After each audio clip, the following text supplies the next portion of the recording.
పూర్ణాలు చేసుకుందామా? అది కూడా 3 రకాలండి. 1 గ్లాస్ మినప్పప్పు, 2 గ్లాసుల బియ్యం విడివిడిగా నానపెట్టుకోవాలి.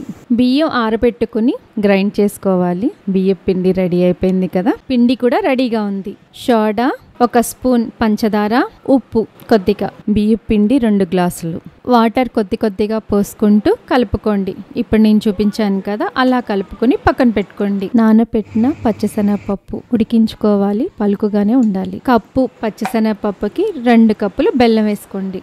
ఇలాచి గ్రైండ్ చేసుకున్నాం కదా, పక్కన పెట్టుకోండి. నెయ్యిలో బొంబాయి రవ్వ వేయించుకోవాలి. 1 కప్పు బొంబాయి రవ్వకి కప్పున్నర షుగర్ వేసుకోండి. హాట్ వాటర్ 2 కప్పులు.